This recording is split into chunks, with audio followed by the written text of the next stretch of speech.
tout simplement parce que le status quo là, est plus acceptable. De nos jours, là, les jeunes ont une réalité, une vie différente de celle des générations avant. Puis ça va être par eux que les solutions innovantes là, pour éradiquer la radicalisation vont passer. Que ce soit un jeune à Gaspé, à Val-d'Or ou à Montréal, ensemble, là, ça va être avec leurs pensées, leurs idées, mais aussi en mettant à profit qu'est-ce qu'ils vivent au jour le jour. C'est comme ça qu'on est capable d'éradiquer la radicalisation puis de réussir là, notre but. C'est important de demander aux jeunes leur avis sur la radicalisation parce que comparativement aux adultes, ils vont avoir une vision qui est différente. Compte tenu aussi de la mentalité des jeunes qui parfois diffère d'époque à époque. Je crois aussi qu'en ce moment, on voit un mouvement de radicalisation propre chez les jeunes. Donc peut-être que les jeunes qui côtoient aussi un milieu qui est différent comprennent davantage le phénomène. Puis, puisqu'on pense aussi que parfois la radicalisation est un phénomène lié à une crise d'identité, souvent elle a lieu aussi lorsqu'on est jeune. Donc peut-être mieux comprendre aussi ces petits phénomènes qui parfois sont seulement dans l'instant d'une vie. Donc je pense que c'est pour ça qu'il faut demander l'avis des jeunes. C'est important de poser les questions aux premières personnes concernées par la radicalisation, par la mission de ce centre-là, qui sont les jeunes eux-mêmes. Ce sont eux vraiment la clientèle cible, donc pour pouvoir offrir un service qui est adapté à leurs besoins, il faut leur poser la question d'abord à eux-mêmes. Les jeunes, c'est l'avenir, c'est notre futur.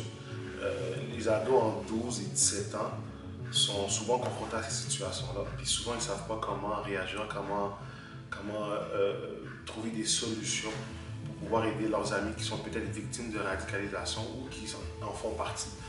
Dans le fond, c'est de les amener à comprendre le phénomène et à peut-être déceler le problème dans les alentours et pouvoir aller chercher de l'aide après.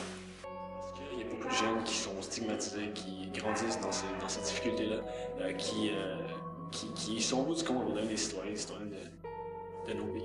Je pense qu'il y a ce problème-là qui contribue grandement à la radicalisation. C'est-à-dire que les jeunes ont besoin d'être soutenus, ont besoin d'être pris. Puis je pense que quand ils sont ostracisés, qu'ils sont mis de côté, ça peut mener à des problèmes qui sont extrêmement graves. Je pense qu'on peut avoir un portrait plus juste de la situation.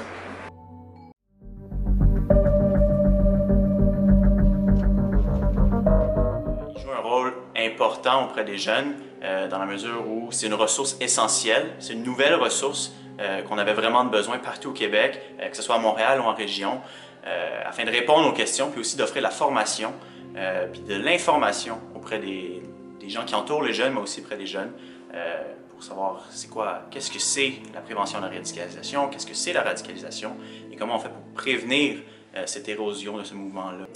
Mais en fait, la prévention, je le vois comme étant une façon d'être proactif versus être passif par rapport à un problème, de briser cette impuissance-là devant un phénomène qui est aussi tragique et qui a des répercussions aussi grandes que la radicalisation. Donc, pour moi, c'est vraiment une façon d'être proactif et d'aller adresser des difficultés à la base avant d'en arriver à une réelle radicalisation.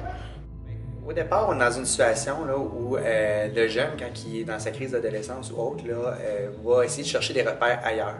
Et c'est là que le danger pour la radicalisation apparaît. Et des choses comme ce que le Centre de la prévention de la radicalisation fait au jour le jour, va permettre justement de relativiser les messages peut-être plus radicaux qu'on entend, là, que ce soit religieux, politique ou autre, pour justement relativiser ce qu'est le message et ça concerne quoi au jour le jour pour cette personne-là.